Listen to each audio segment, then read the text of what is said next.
All right. Hello, hi, and welcome to our Twitch stream. Just kind of get things a little bit started here. So I'm way too close to the camera. Hi, my face. It's all right there.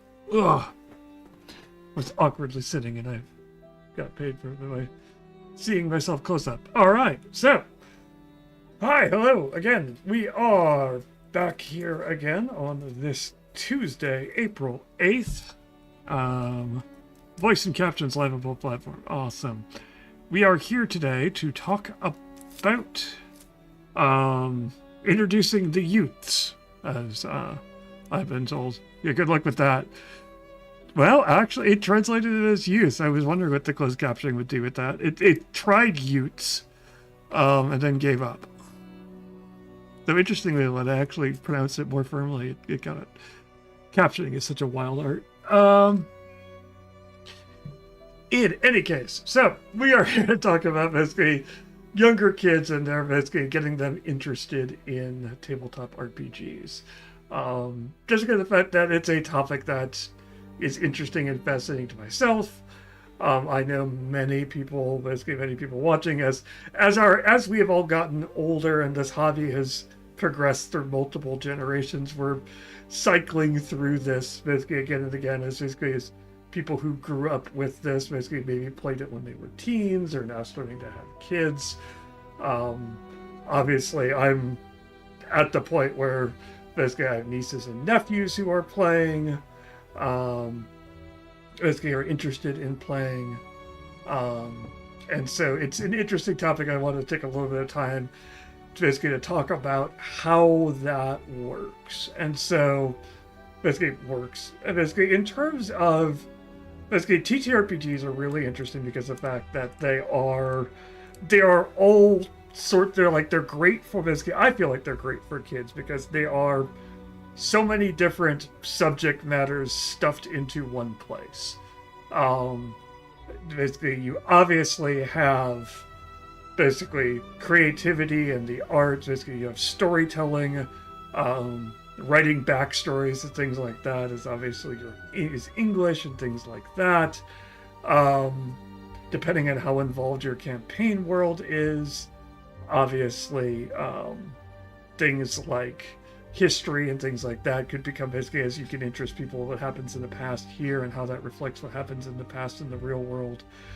Math is another huge thing, depending on how crunchy a system you're doing. At the very least, if you're using dice or cards or anything like that, math and probability and addition and subtraction and multiplication, all of those are all wrapped up in this, basically in this one kind of system. You got art and drawing, basically for kids who want to sketch and doodle things. There's all sorts of things like that available. It's just, I feel like it's a great kind of just microcosm of learning to do cool and interesting things and basically putting a reason behind it that makes kids interested in doing it. It's also a great outlet for creativity, and other things like that, and it's a great social thing. Basically, it helps children deal with social situations and basically dealing with walking a mile in other people's shoes and interacting with other people in terms of, hey, I want to accomplish X. How do I convince someone else to let me do that? What's basically basically things that work, things that don't work. Basically working together as a team, teamwork, lots of great stuff in there. And so we'll start with a little bit of backstory, as it were. As I realized I should have taken a chug of water before I started the stream, so give me a second.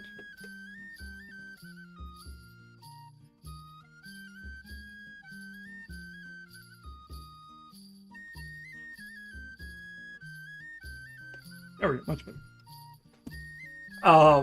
And so, personally, basically, as much as I hate to admit it, I am one of the olds, as it were.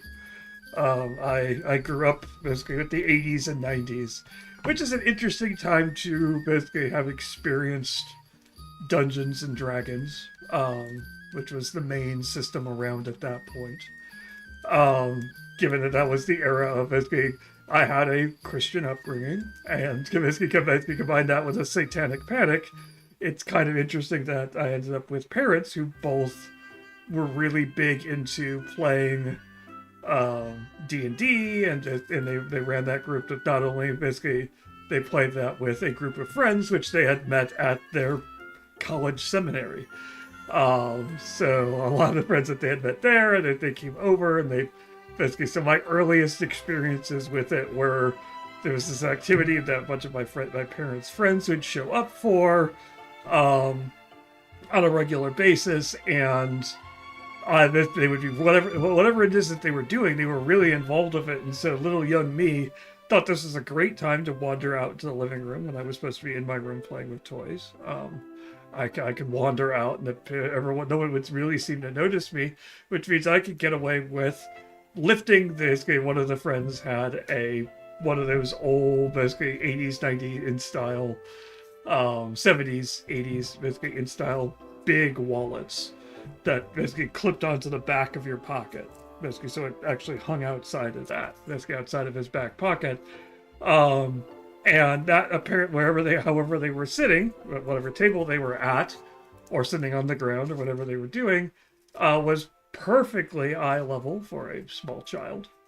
And so, as a small child, I could crawl into the room, basically without, and then no one would notice. I would lift the wallet. I'd probably walk into the room. I'm guessing I wasn't so young that I was left alone when I was just crawling. I'm guessing.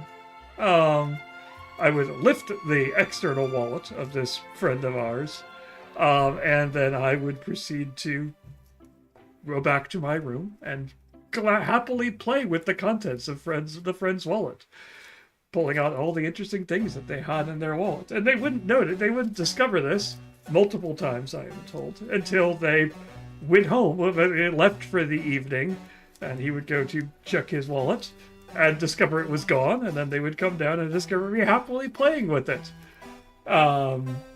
This happened often enough that I ended up with a very small t-shirt that labeled me as Dungeon Urchin. Basically on the back of the shirt it says Dex 18. I still have that shirt somewhere in this house, probably one of these closets somewhere. But it's a very small shirt, basically, and that basically apparently I also got added to the dungeon that the game they were playing in as a naturally occurring monster that they would have to deal with, that would come into the room, steal their stuff, and leave if they didn't catch it. So that's my introduction to Dungeons and Dragons. Hey, Wolf Mom. So you could say I was involved from an early age. Basically, it was always around. Basically, my parents had the books and things like that, though, because of the era of the satanic panic that I grew up in. And if anyone tries to tell you the satanic panic wasn't real, I saw that go by once, and I'm like, wow, okay. It was. I have copies of the first Ed Dungeon Master and the first Ed DMG. Which actually, let's see if I can't grab one. That are somewhat modified to make them acceptable for having around in the house. Basically, like the Monster Manual survived intact. It's just base copy of the Monster Manual. However, the Dungeon Master's Guide got censored. As did the Player's Handbook entirely. So basically, those were considered, those images were too, they were worried about others causing, being concerned if they found those books lying around in the house. So they got covered so that they would not cause problems for them when others would come over to their house and see these books on the shelves. And so basically, And basically, that is basically, and these are my parents' original copies of these first Dead modules played with during their kids. Basically, basically while I was a kid. Um, and so oh,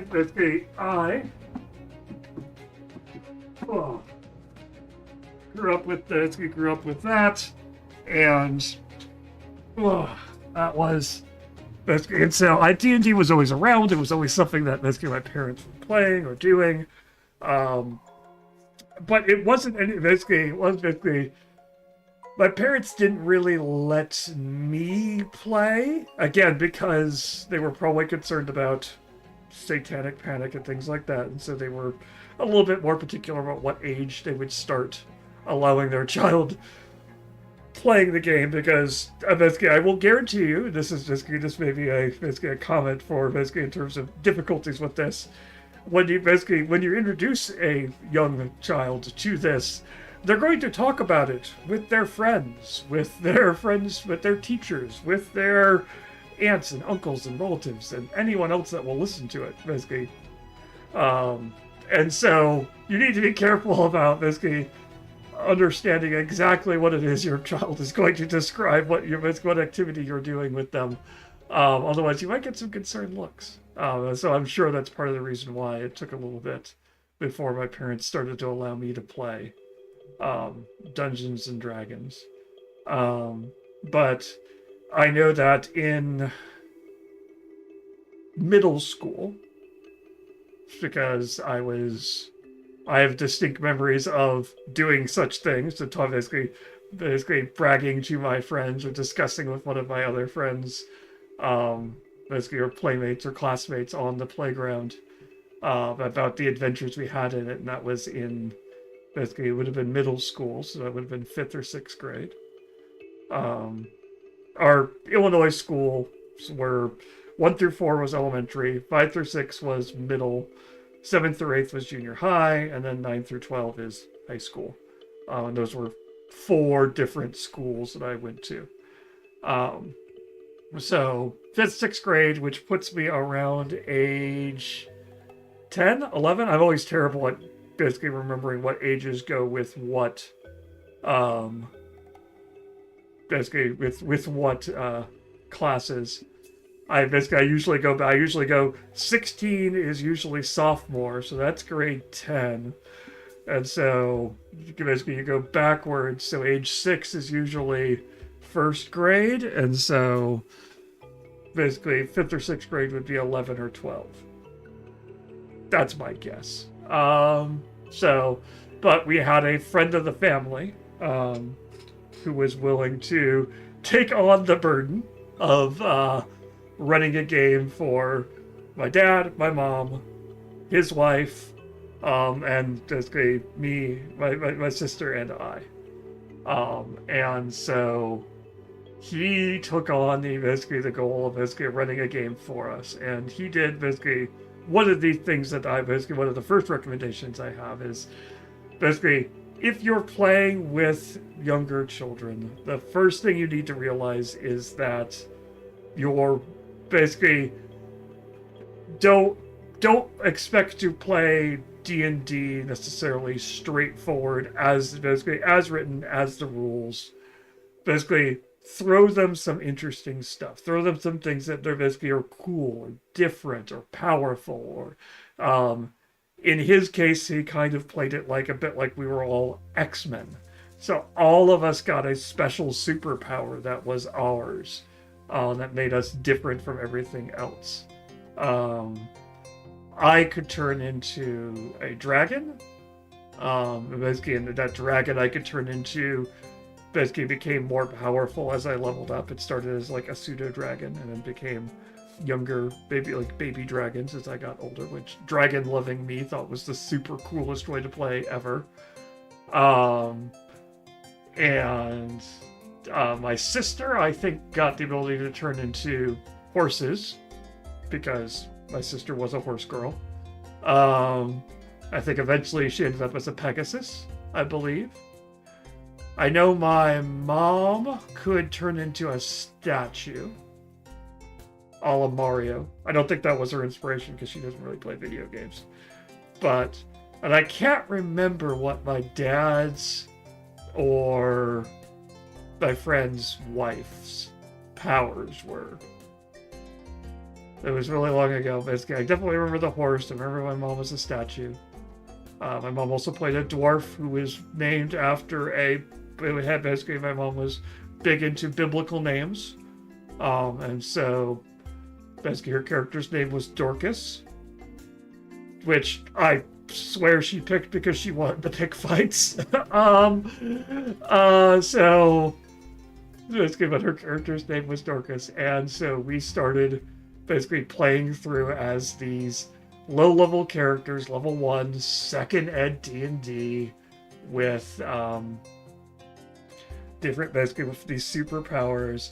And he started us off playing in what is now incredibly cliche, which I find hilarious. He started us playing off in Waterdeep. And so there were two sets of basically box sets, which are near and dear to me because I remember seeing them quite often when I was a small child. Because he would pull these out. So we were playing in Waterdeep. So the city system of the Forgotten Realms, basically, which gave you, basically, it was the introduction to Waterdeep and has all of the information on how to find your way through Waterdeep and all the different mansions and things like that. But that wasn't the big part about it. The big part about it was that we started that campaign in a tavern, as you do. But the tavern that we started in was the Tavern of the Yawning Portal.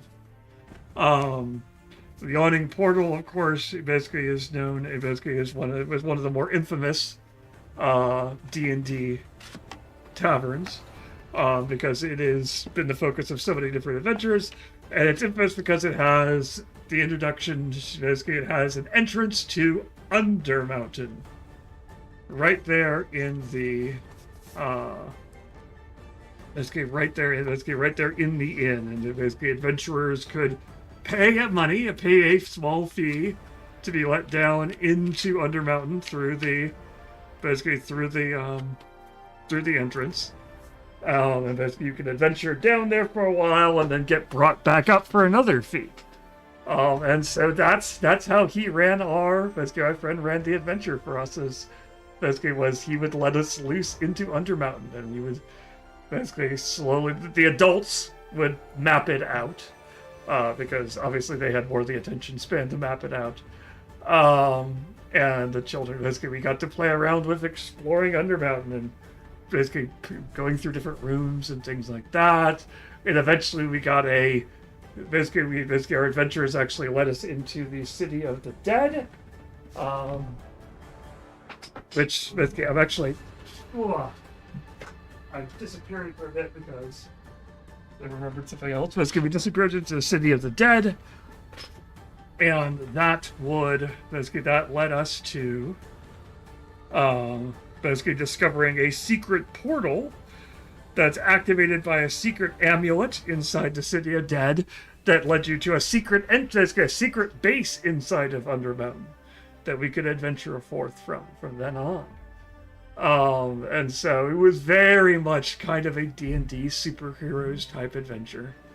And so we explored Undermountain and fought monsters and retreated back and all of that fun stuff basically took place all within Undermountain. So I definitely have a soft spot for Waterdeep, which is why it cracked me up to no end, the fact that it's become what it is, and now we have stuff like the 20-sided tavern, which takes place in Waterdeep as well.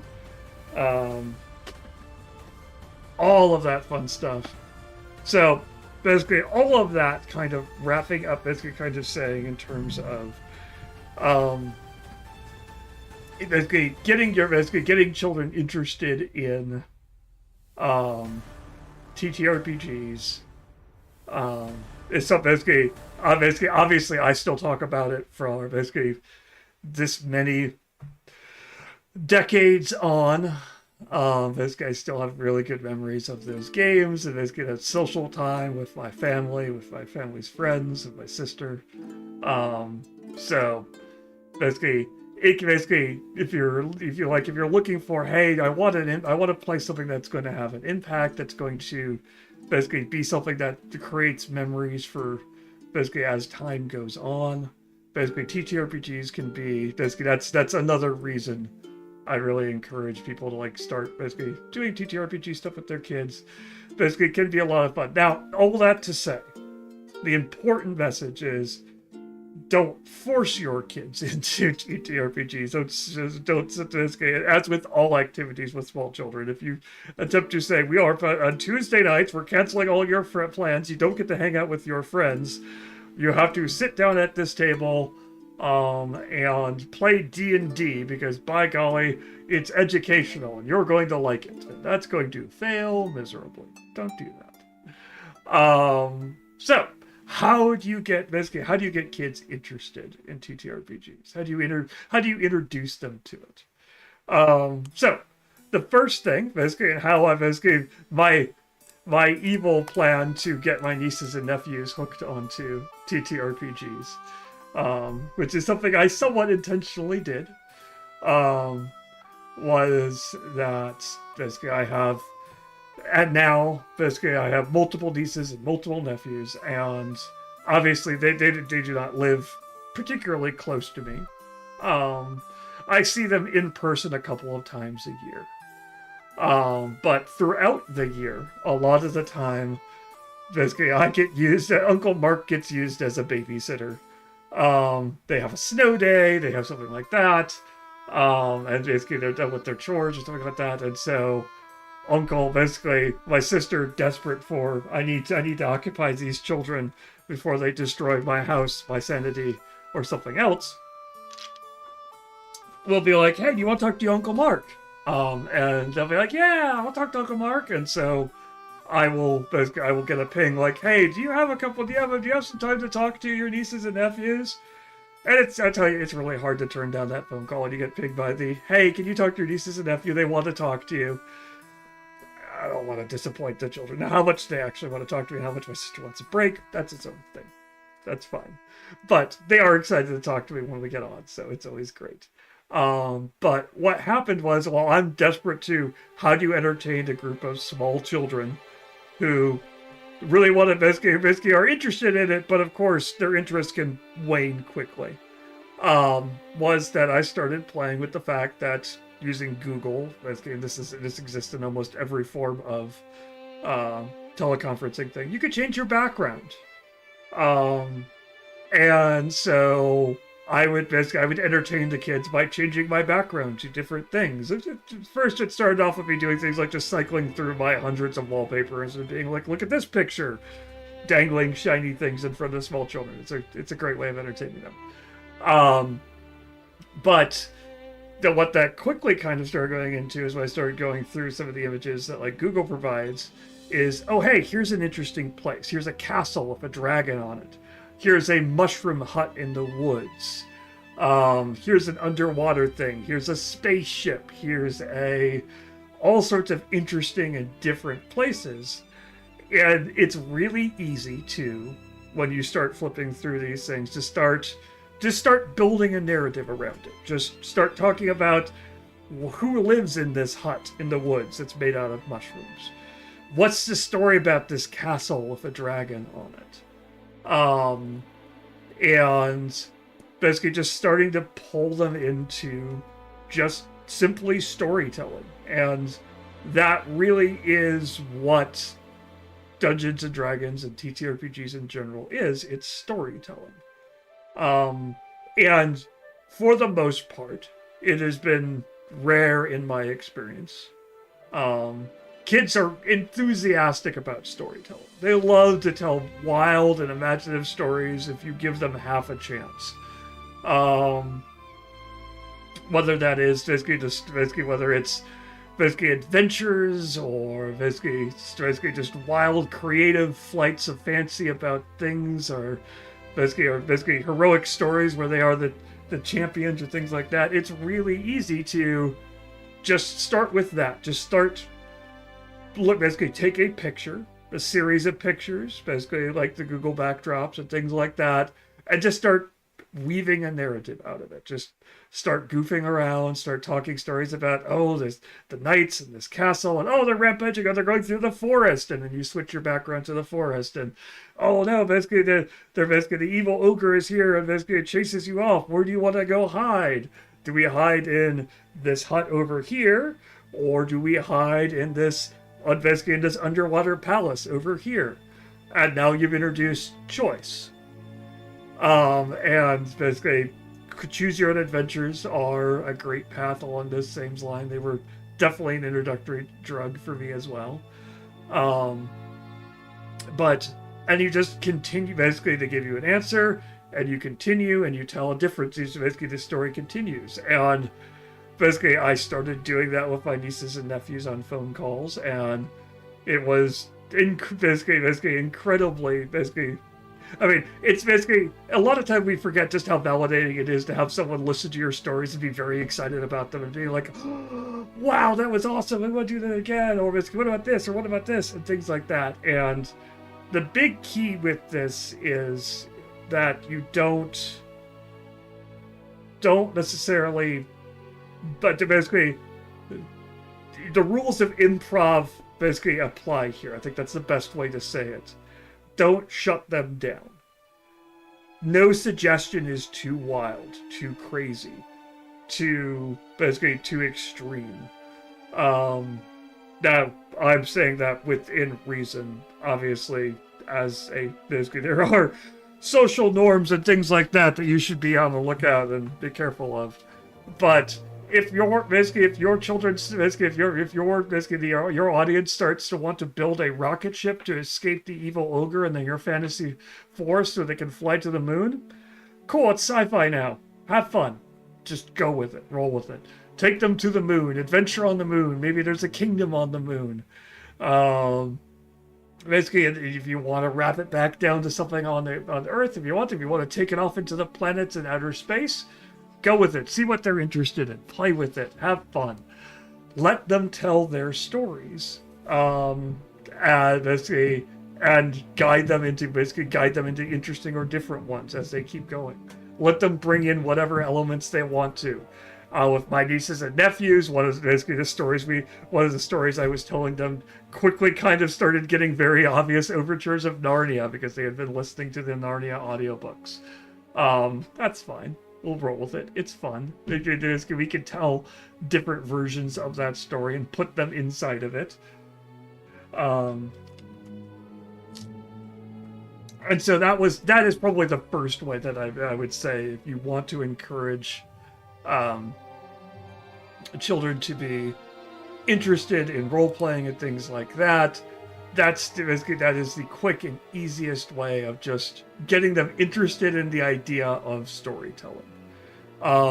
Another suggestion, of course, would be one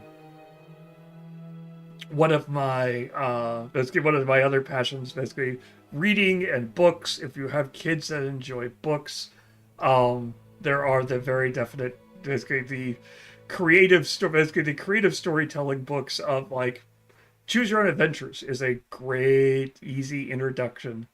Those have started making a comeback. You can always find more of those lying. Basically, go to a library book sale. You'll probably find a collection of they're probably sadly getting rid of some of them. Hey, brief aside, support your local library, especially now in this time period of them cutting support for libraries. Basically, go to library sales. Give them money. If you have money to give. Basically, supporting them would be isn't a terrible idea. But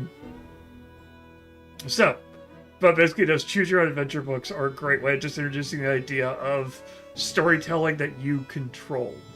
Basically reading them the books or having them read it on their own.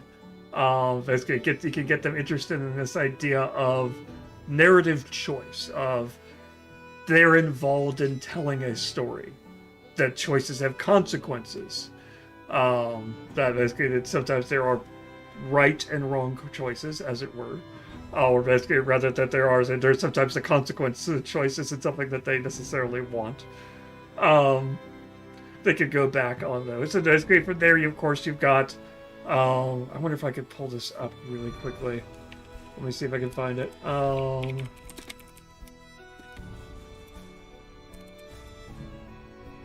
Do they still have, yes. And this, of course, is one of those introductions to role-playing stuff that I got introduced to when I was growing up, which is the Lone Wolf series of books, which are basically what are known as game books.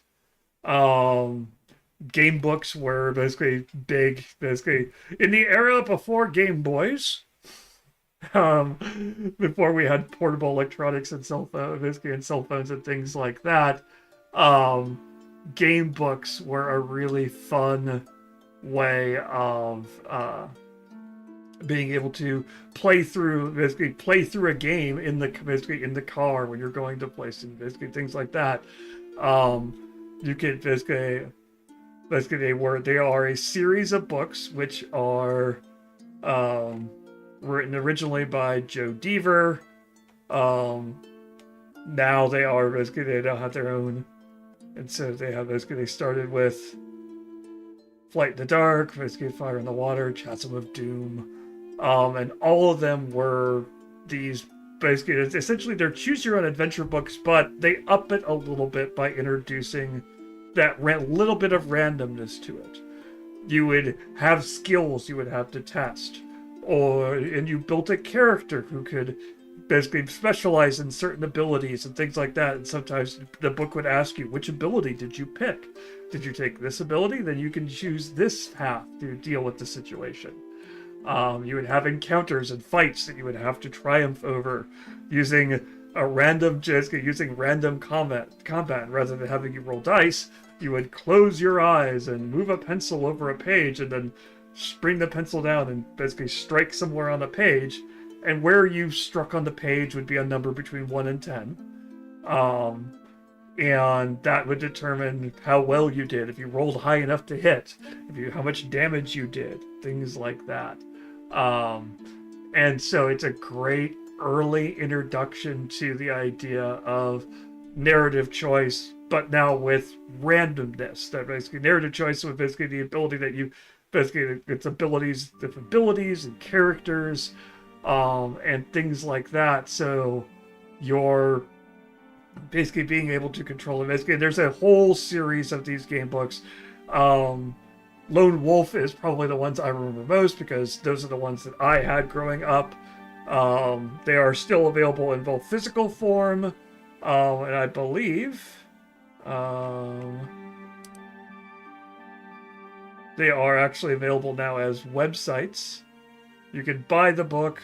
Yeah, you can order now, buy the book. I think they used to have. Well, this one apparently has someone reading through the book.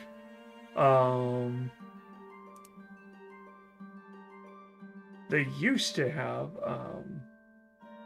and then maybe it's a different place. I can't remember.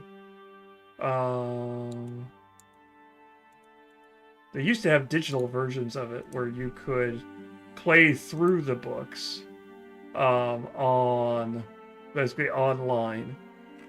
I don't know if those have basically as with all things, those have sadly been monetized and basically pushed into being you can only buy them now.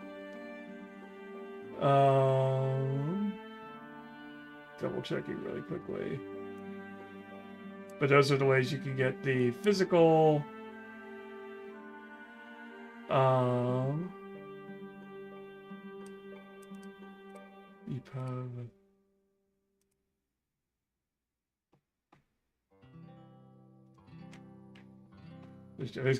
I'm double checking something really quickly and seeing if I can. Yes. Project Aeon, which I will.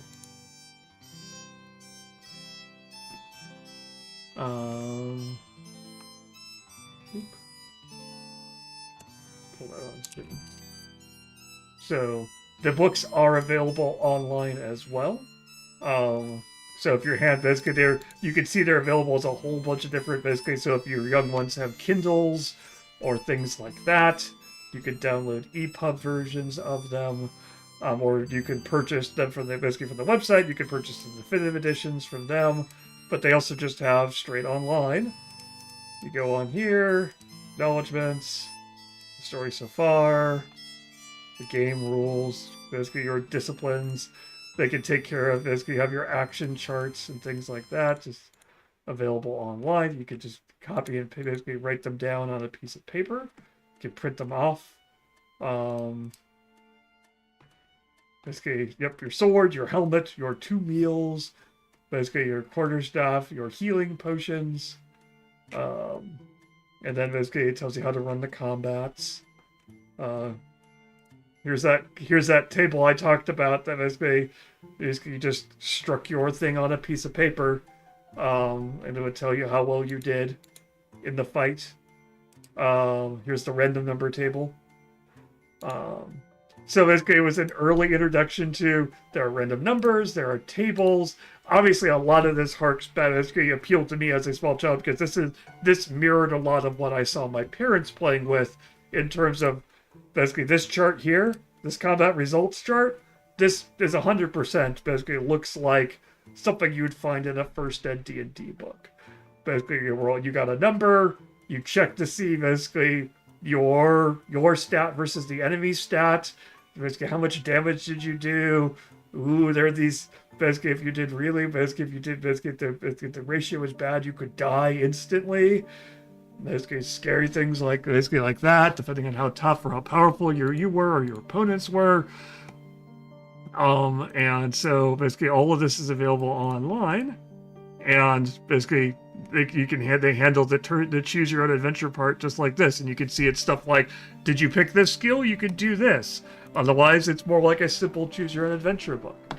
And so this is another great way of just introducing them to the idea of, again, narrative choice with randomness added to it, with skill charts and equipment and inventory. It's also great, basically, hey, you want to encourage kids to read if you're looking for, basically, hey, I want to encourage them to read, but I don't necessarily want to, basically, but I also want them to basically be something they're interested in, something they interact with. This is basically, I can tell you this worked for me as a small child. These were incredibly interesting and fun to play with. I do know that the Choose Your Own Adventure books have also returned as board games, card games rather. I have one of them sitting on the shelf over there, and that was of great interest. Fighting Fantasy, that's the one I was thinking of. Basically, Fighting Fantasy Fighting Fantasy is kind of to British, basically to British kids, basically my age, basically British adults my age, what Lone Wolf is to be basically to my age. It is essentially, they are both game books, and they both push that. I know that hilariously, game books basically. Here's a brief aside from my Japanese history of role-playing games panel. One of the things that made D&D so popular in Japan wasn't basically there's a whole conversation about the cool things about that, but D&D in Japan did a whole series of game books, or basically not just D&D. The game books got hugely popular in Japan, and they had D&D ones, which helped popularize D&D. Nintendo did a series of them for Mario and Zelda, and you basically said they're incredibly fascinating. I'd love to find some of those at some point and get my hands on them. But they had the same narrative game books and things like that were cool ways of playing through video games without in the era before portable electronics. So again, it's not hard to get your kids interested in these things. But basically, that's another great way. You also get the benefit of reading from that. And so,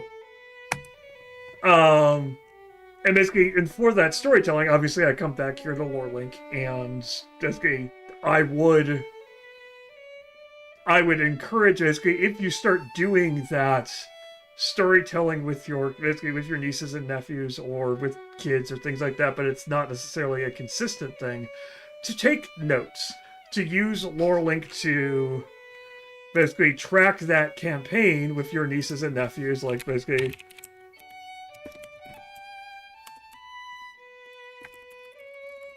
um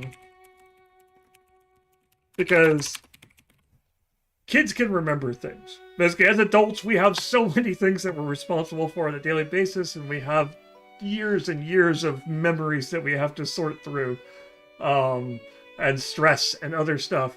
And kids don't.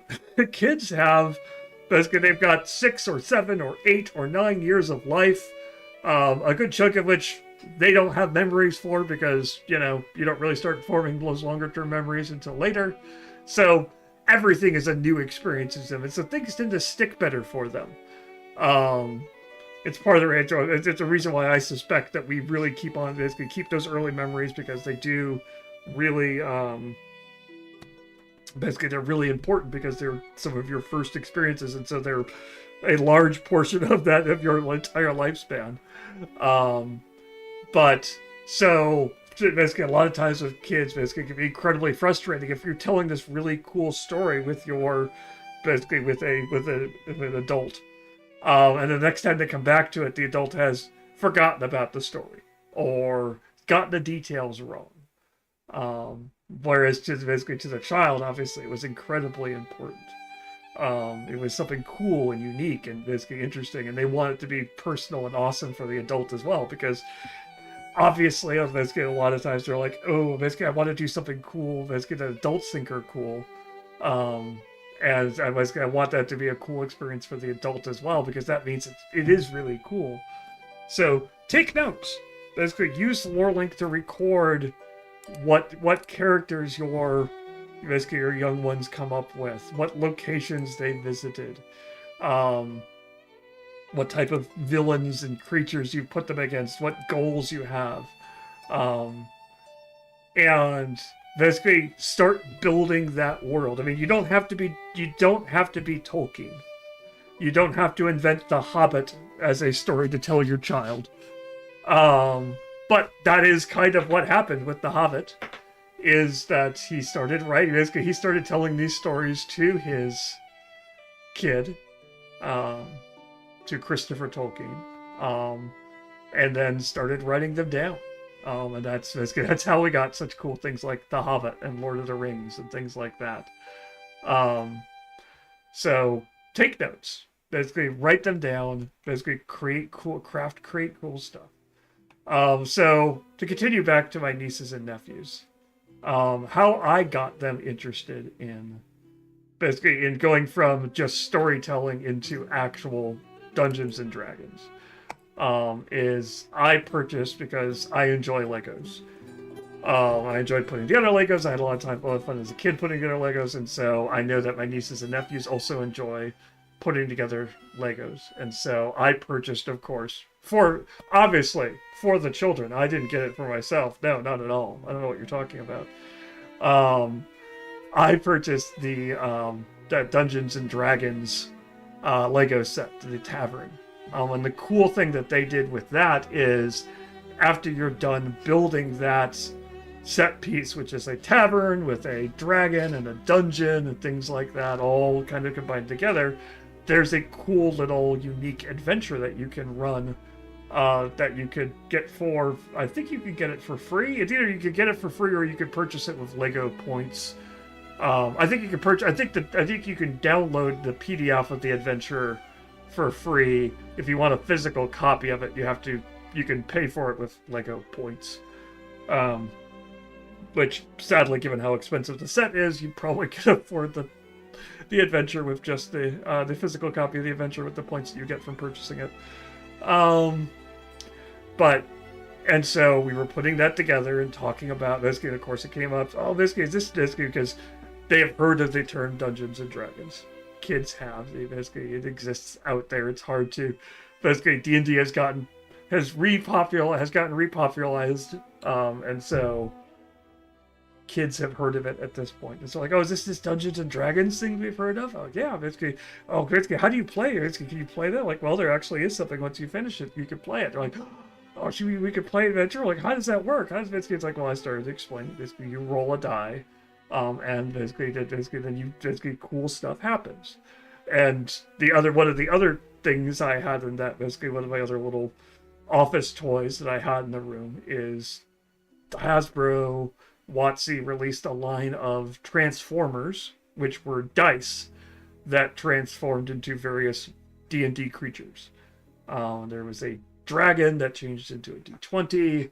I think the Displacer Beast. There was a dragon, a Displacer Beast, and I think a couple others. I can't remember what all of them were. And so I have a D20, not at all balanced, nothing. It's just a D20. Basically that they could play with. Beholder, that's what it was. I knew there was a third one. And so basically, so they're like, wait, so it's that die, like that die over there, because of course they had fun playing with oh, you can fold this out into a dragon and turn it back into this die thing, and you fold it out into a dragon and fold it back. It was great, it was exciting. But then they realized, wait, that's one of those dice you use for Dungeons and Dragons. So I'm like, well, yeah, basically, so can we use that die to play? I'm like, yeah, be good. So could we do it? And what I realized that I now had the attention of, I have 4 nieces and nephews, basically that range in ages. And so basically I realized at this point I had that rare moment of the 3 of the children that were basically were old enough to have a focus and attention span, were paying attention at the same time. They were not squabbling. They were all focused in on one thing, which that was a rare activity, because a lot of times it was Uncle Mark is coming to the room. We want Uncle Mark to play with us playing. Basically each child wants their own special time. And so sometimes squabbles can break out, etc., etc. But now all 3 of them are focused in on one thing, because this is something that all 3 of them can participate in. So I'm like, sure. And so we start basically just telling a story. Basically, they grab random Lego figurines that they've been playing with, and they're saying, okay, this is my character. My character is this one, basically, and it's this. Basically, it's this cleric, cleric Lego figure. One of them grabbed a robot from a different set that they were playing with, and they're like, oh, these are our characters, and so cool. And so we start telling this story about about their adventures and their underground king. Basically, how they need to help the dwarves with their problem with the underground.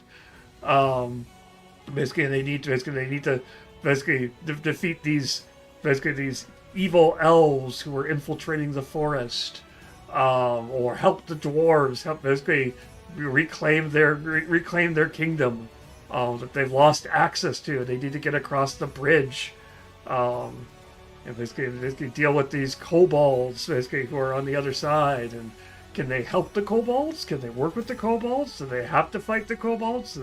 There are monsters and other stuff and dragons and things like that. And it was all just telling the story, and when you'd reach for each one, each of them would add a bit to the story, and they'd reach a point where I would determine that a skill check was needed, and so they would roll the die, and we would say, oh, you rolled high, so basically you have succeeded at the action. Oh, you rolled low, and so this happens instead. And that was kind of the big thing that I learned really quick when we started doing that, was I couldn't make it as straightforward as, and this is a good rule for GMs in general, I couldn't just make it high as success, low as failure. Because it quickly became obvious that this will lead to 2 things. One, it will lead to basically the die rolls badly, and it was a cheap Lego die, so it was a cheap Transformer die, so it's not exactly balanced.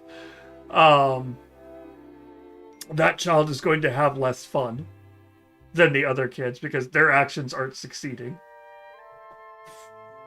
And secondly, it also basically this also could force the children. Basically, this could also lead to children being kids, being like, well, if the high number is high, why don't I just tell Uncle I rolled a high number? Because they want to succeed because they're a kid. They don't want to fail. They just want to succeed. And so they'll push limits, they'll test boundaries, they'll see what they can get away with. And so you need, basically what I quickly realized is that I needed to make failure just as interesting as success. Failure needed to be something that, while they didn't necessarily sell what they wanted to do, maybe they uncovered something else that somebody else could then capitalize on. Maybe their shot goes wild, but it sets up an opportunity for the next player to basically to capitalize on something. They basically like, oh no, I knocked over the potions, I missed the creature, but I knocked over a bunch of potions and it formed a sticky pile on the ground. Oh, okay. That means my brother could come in and push the creature into the sticky stuff. Cool. Now their failure is interesting. They have something to build off of on that failure. It's still fun for everybody involved. It isn't I haven't shut down the child because they didn't roll high.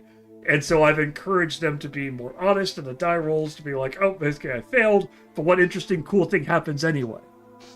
And basically I quickly noticed that was something I was going to have to basically keep working and basically stretch my creativity for, because obviously we've all had those sessions of a game where nothing your character has done has been fun.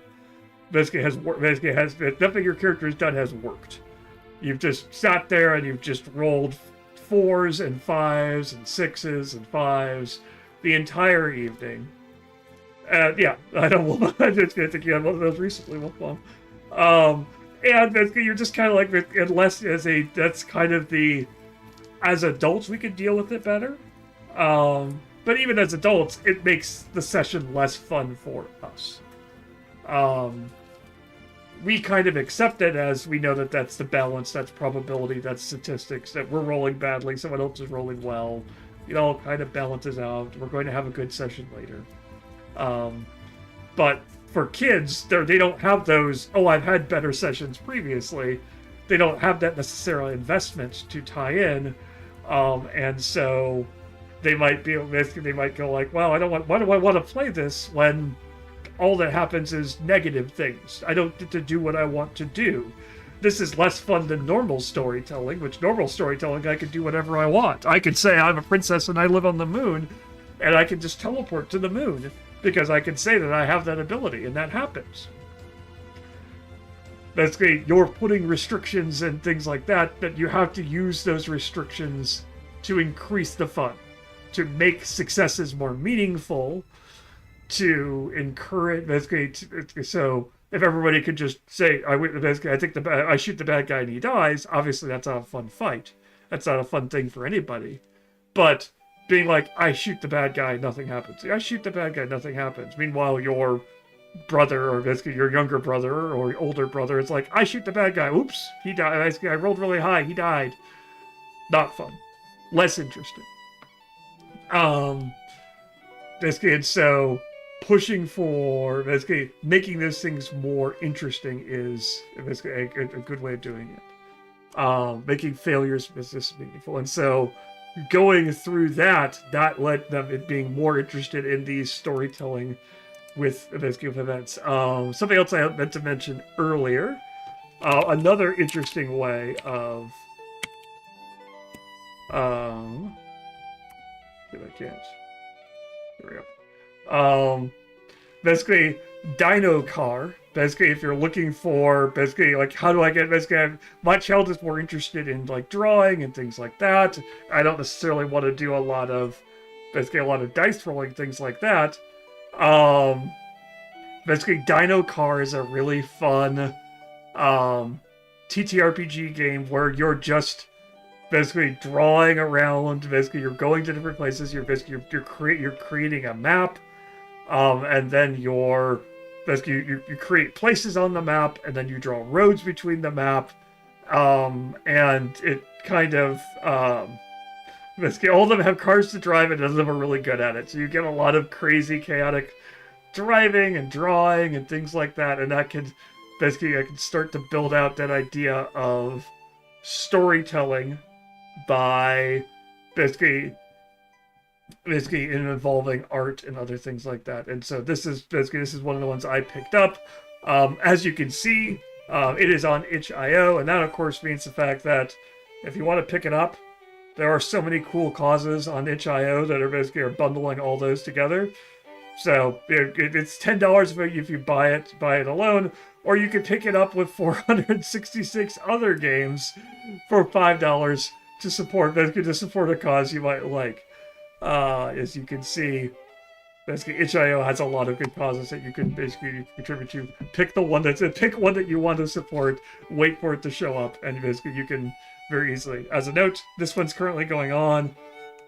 If you want to give $5 to a good cause, you can basically, this one has a bunch of basically different things basically available all for $5.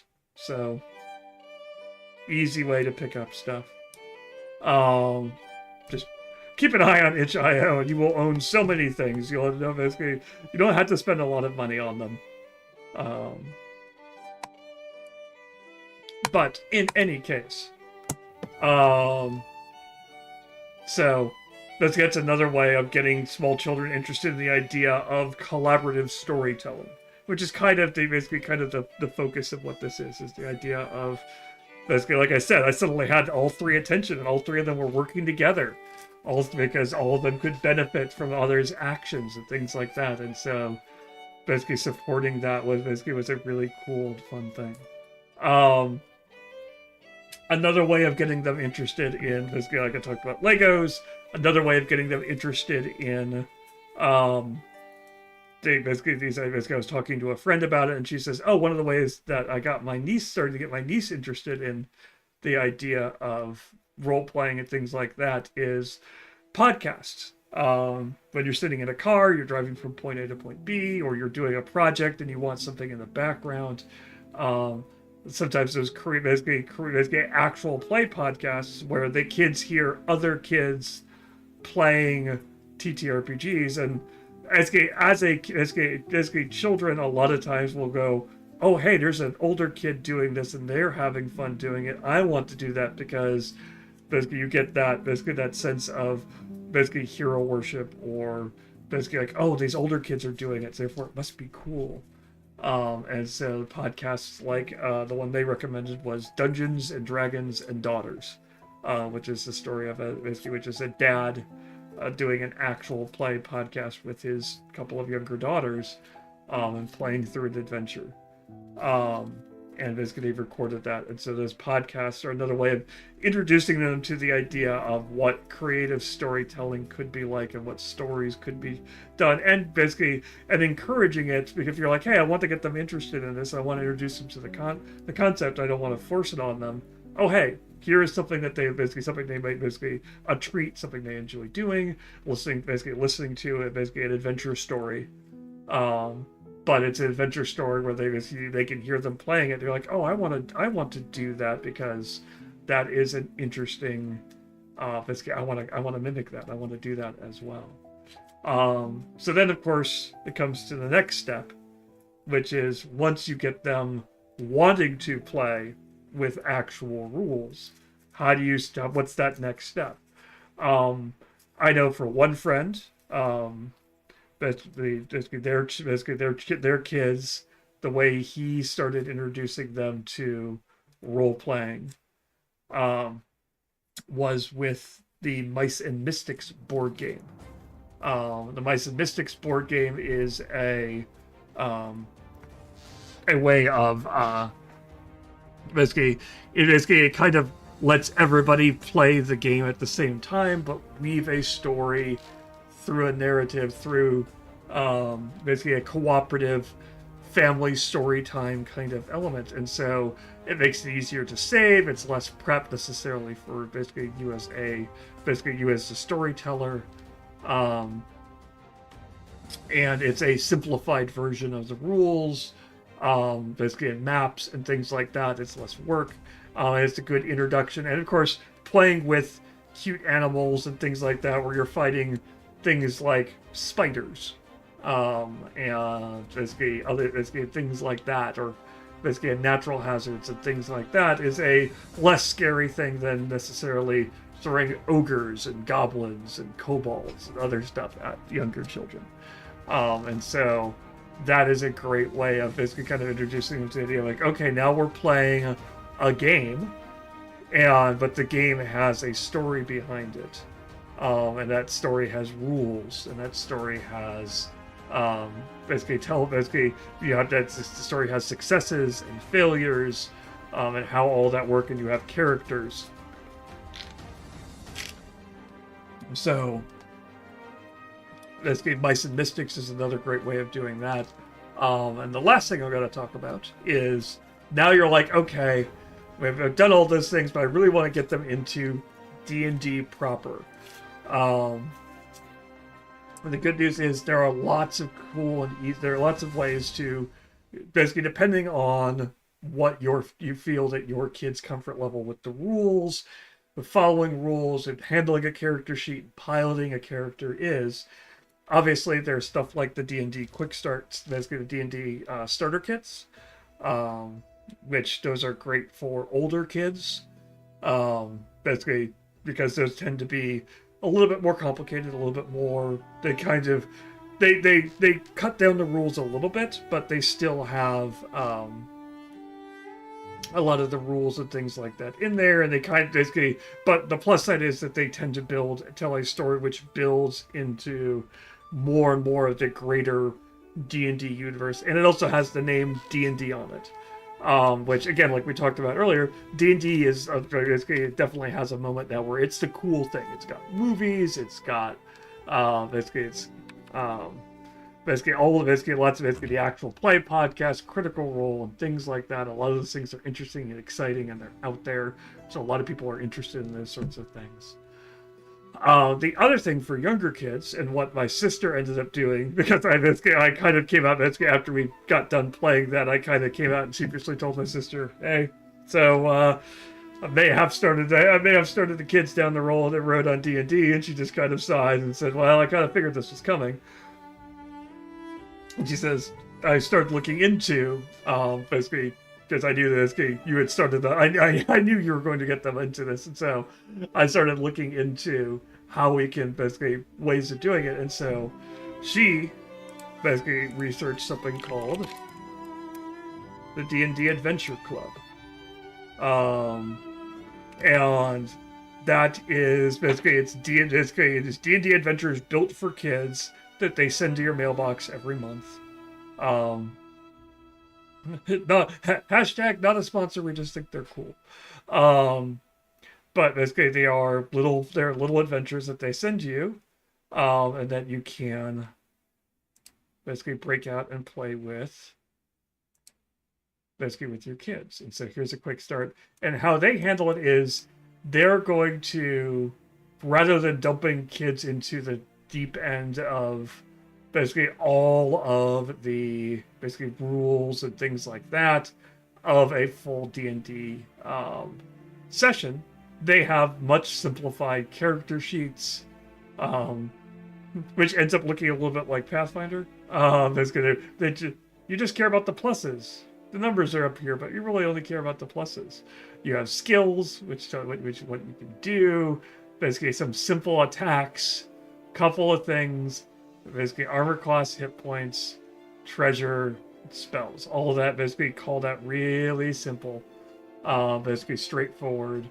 And it's going to give you they give you as a game master some quick rules of how the game works, how to call, basically how to explain the game.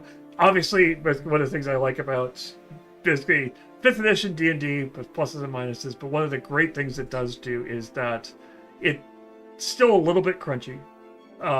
You're still rolling dice. You're still adding stuff to it. You still have some weirdness with bonus actions and other stuff. But when it comes down to basically how basically does your action succeed?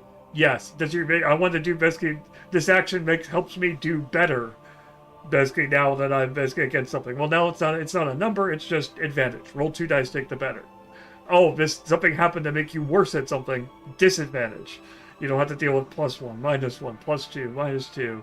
Basically add in all those numbers together and coming up with a final thing. It's just roll 2 dice, take the higher if you're doing if you basically have a good chance of succeeding, take the lower if you have a low chance of succeeding, and just roll 1 if you don't basically if it's a regular roll. Simple, straightforward. Basically helps you do it. And so basically they kind of start you off with this simple little adventure here that they call basically we'll kind of walk through basically putting into something is eating my cheese. And so it's basically a quick little starter adventure. It has a simple starting location. Basically that you place your characters. Basically they get approached. This copy and paste is not working. Try again. Do I not copy and paste? Wow. This is a yes, my 16-year-old, they're the ones eating the cheese. I wonder if they have this PDF actually somewhat locked so you can't just copy images out of it. That's weird. In any case, so you could pull maps, basically a really simple map out of it.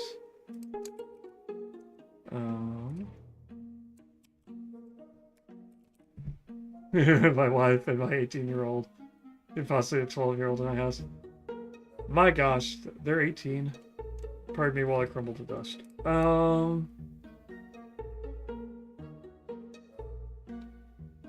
Sometimes I forget how old I am.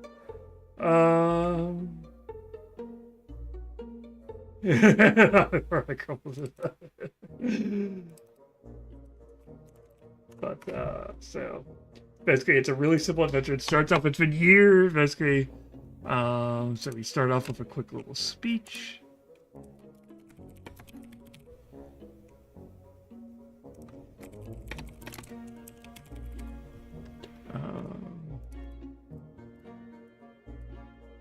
Nope.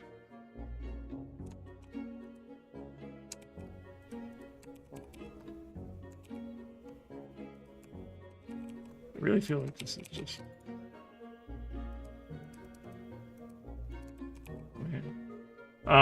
so it is, it's been a year since you've been back to Bava's boarding house. The small orphanage on the outskirts of town. It gives you a nice little setup to go with. It gives you some characters, basically some NPCs to start working on. Basically, letting them basically help Bava, basically the innkeeper. Basically, you get a nice little starting location of basically the boarding house basement.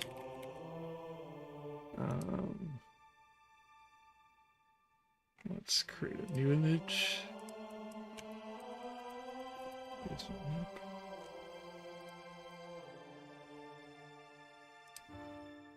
Boop.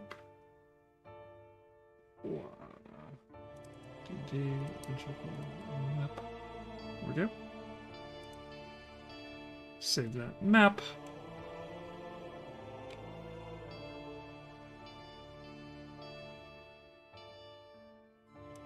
Facebook map. Insert. Just go ahead and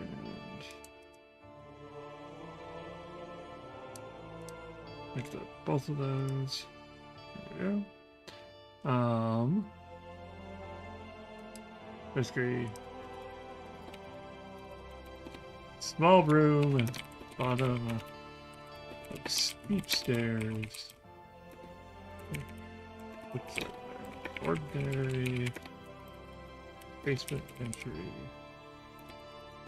Bills. jars of strangely preserved foodstuffs. So, again, basically throwing it together.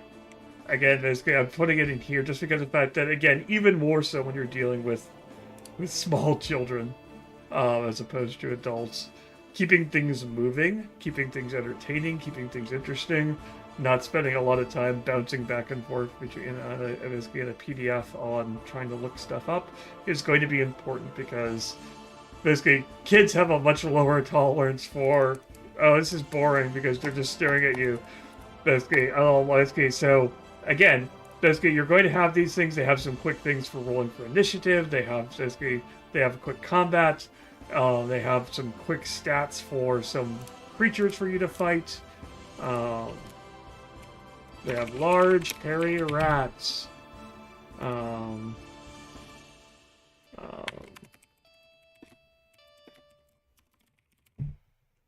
basically they have some quick things for you to write down. Let's do the... Yes, we have dark vision. Fight, +4, hit. 1d4, let's do damage. And attack tactics. A large hairy rat gains advantage when another rat is nearby. Boop. So basically, you got large hairy rats, and then you have a mutant dire rat that bursts through a wall because there's some kind of experiments going on. And basically, it's building this little adventure, that you can basically start to keep track of in here. And basically, the nice thing with this idea of they send you weekly stuff. You've got series of adventures and things like that. If you're keeping track of them in LoreLink, it's going to be easier for you to, as opposed to, oh, there are 15 different, 12 different, we've been playing this for a year, so we've got 12 different adventures that they've sent to us. I need to keep track of all 12 of these things and all the weird NPCs and villains and creatures and things like that. Storing them in LoreLink makes it a little bit easier to do. Oh, hey, I want to throw some rats at them. Oh, I already have rats from one of their previous adventures. It's right here in LoreLink already. Just takes care of that a little bit. Basically takes care of that, makes it a little bit easier, a little bit faster, and again, keeps the kids involved, keeps them interested, because that's kind of the big thing in this game when you make improv changes, because you're probably going to want to maybe one of the characters suddenly you want to secretly make the princess of the kingdom, who has amnesia or something like that. And all those little details, things like that, you don't want to forget about them from month to month. If you told them last month that they're secretly a princess, write that down, track that, keep a note on that in their player section on, hey, basically this is a note that it happened, and they have that. And so now you can start building all of these things together and forming one kind of coherent adventure. Because again, you may think, oh, it's kind of not that exciting, it's interesting and things like that. Little touches, you get them involved, you give them interesting things to grab onto, to be interested in. You give them cool fights, some cool stuff. And basically, as I sit here, having spent a good chunk of time writing stuff for GMs and players and making role-playing games part of it, these early games can have an impact. These early games can make them interested in this sort of things, and spark an interest in storytelling and creativity, in social activities. You might be asked, and I have been asked, hey, you did a great job running this game for us. My kids have heard about this and they would love to take part. Oh, okay. If we also invite one of the kids' friends as well. And so now you're introducing a whole new, you're making social connections. You're introducing all team play and tactics and giving them cool things to talk about. and discuss going forward. And so I would highly encourage this as an interesting activity to get your kids interested in. And there's a lot, like I said, as I've kind of covered, there's lots of different ways to get them interested in it, from just pure storytelling to board games to starter sets to basic stuff to whatever it is. Basically, have fun with it. And again, basically more so than anywhere else, the important thing to remember here is basically kind of one of my rule zeros of role playing is you're not here to win as the GM. You only win as a GM if everybody's having fun. If everybody is creating memories, taking away something from, comes away from that story with something, like the sense that you've built something together. You don't win by having the monsters deal damage to your players. You don't win by having the player characters die or fall for your trap. And that goes doubly for so when you're playing with kids. Your point of playing with the kids isn't to slavishly follow the rules or set up unwinnable situations and trick them into traps and other stuff. The point is to have fun, and to build those memories and to give them things to latch on to basically be like, oh wow, yeah, this was cool, this is interesting, I want to do more of this, I want to run these stories for my friends, I want to creatively tell stories, I want to work together with others to solve problems. You come away with this with different perspectives on things, and basically realizing that life isn't necessarily just what they've experienced, that life is a bunch of other people's experiences as well. And all of those are really important things to teach, to learn, to share with those you're running these games for. And you don't get that by, haha, my rat crit you and you fell over. No one has fun. That's not the point. If you want to play games where there's winners and losers, we have board games. Play those. They're fun. They're great. Have a great time. I enjoy playing them. They have their own purpose. But that's not the point of role-playing games. So realize that, basically check that attitude before you start doing this. And basically have a good time. Have fun. Build memories. Encourage creativity. So, all that to say that we've reached kind of the end of it. I want to thank you all for listening to this. Basically, it was something that was basically something I had started experiencing. Basically, obviously I grew up with it, and I'm basically starting to share it with my nieces and nephews. And so I figured we'd create this video to talk about what role-playing games can mean. And so now I'll turn it a little bit more commercial, because that's the point of this channel. We are a little bit of a commercial group here. Obviously, the product that I've been playing with over there is LoreLink. It is the campaign management tool. You can use it for playing games with your kids or playing games with adults. It's for all ages. It's rated E for everybody.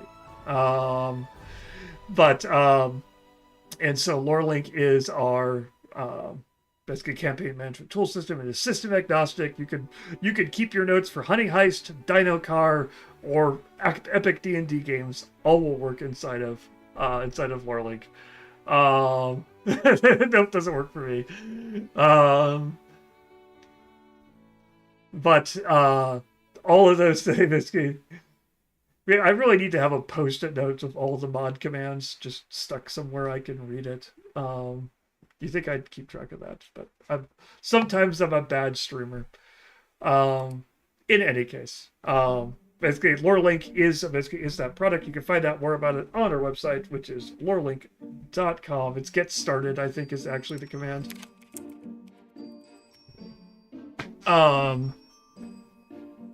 We'll see if that works.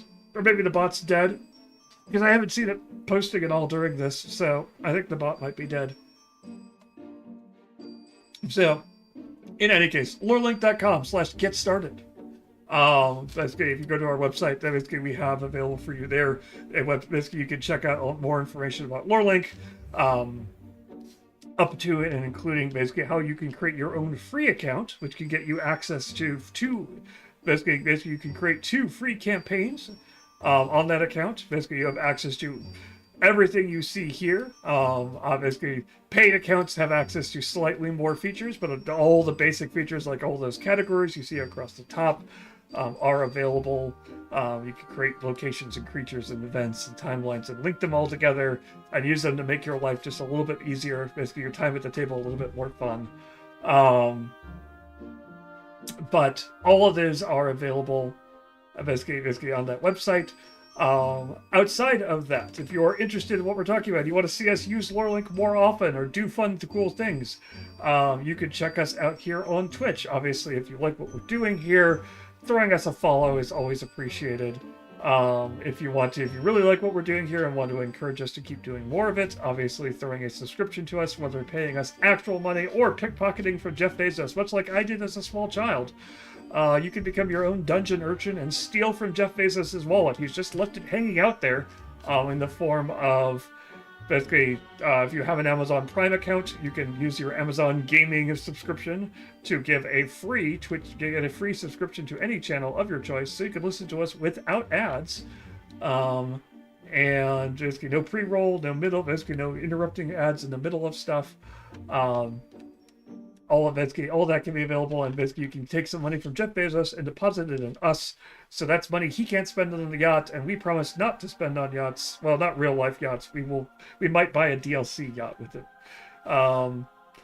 But in any case, if you're more interested in what we're doing here on Twitch, next week I will be out, but Mike will be back into the driver's seat, as he will be playing.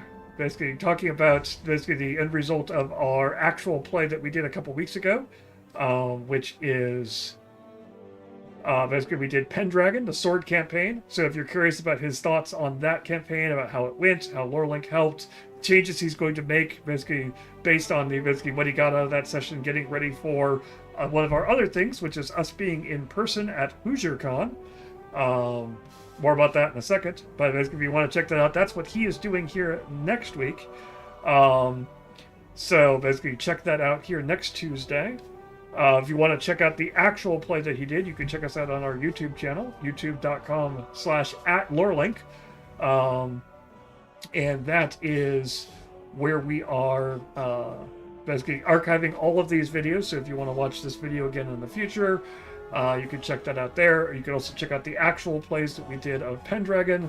Yeah, I know that command. I know that command is the command for YouTube. I just don't think the bot's working right now. But in any case, basically it's available on YouTube. Basically, you can check those out. You can also check out our other actual plays where we've played everything from Doctor Who to Pathfinder, to Vampire the Masquerade, to Mage the Ascension, all sorts of games on there, and how we've played those games and how we've used LoreLink to basically keep track of those. In any case, basically talking about upcoming stuff.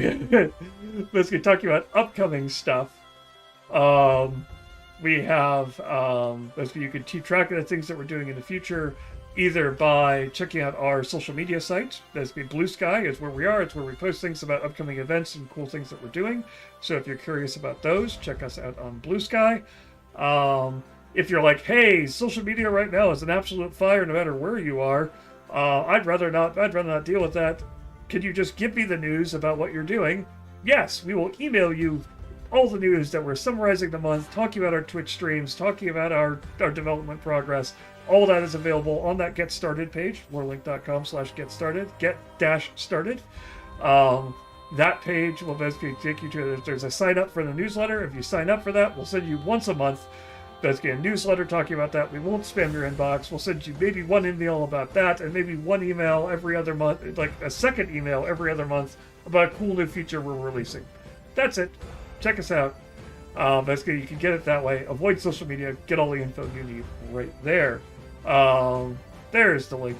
Thank you very much, Tony. But all those are available on that Get Started page. That's also where you'll find that free subscription as well. All that is available right there on that Get Started page. And lastly, if you want to see us in person and demo Lorelink in person, you can check us out at HoosierCon. April 18th, 19th, and 20th is what I'm going to say, and I'm hoping those are the right dates. I'm correct. April 18th, 19th, and 20th, we will be at in Indianapolis. Who's Your Con? Basically, it is a basically free. I used to think it's free. I think basically members basically they do have a membership if you want to support them. It all goes to charity. But that is a convention. They're basically there, and you can see what panels we're giving on our community page. I won't be there on the 20th, but Lorelink will. And Lorelink is more than just me. It does cost now. Okay, it does cost now, but basically they are a non-profit organization. They donate to charity, so you're supporting a good cause. But we'll have Lorelink there as a booth, so you can check us out. You can demo the product. You can see some of the cool new features that we have in development right now. And also, I will be giving 2 panels on GMing 101 and how to pick your next game. And Mike will be giving presentation. Mike will be running the Sword campaign. Sword campaign is currently sold out, but check back in if you basically there might be someone dropping out. If you basically keep an eye on the website, and there are slots available for both GMing 101 and how to pick your next game. So check those out. You can come see me in person, talk about these things. Lastly, no, I think that's it. I'm like trying to think if there's anything else I need to discuss, and I think that's it. So, thank you so much for watching. Basically, appreciate you watching, whether you're watching this live or on YouTube. Check us out. Basically, all those various different means: Twitch, YouTube, HoosierCon, or basically just checking out the product and giving us feedback. Yeah, 25 tickets are $25, which basically these day convention pricing, that is an incredibly great deal for getting into a convention. They have basically that price gives you entrance to the vendors hall. It also gets you entrance to their game library, which if you just want to hang out and play board games all day, basically that is basically $25 is a great price, cheap price to get access to their game library. There also will be tons of people who will be playing role-playing games and other stuff basically throughout. You can buy tickets and events and things like that, so check that out. That is Who's Your Con. All right, and so I've been Mark Delcris. This has been Lorelink, and thank you all for watching, and we will catch you all later. Farewell.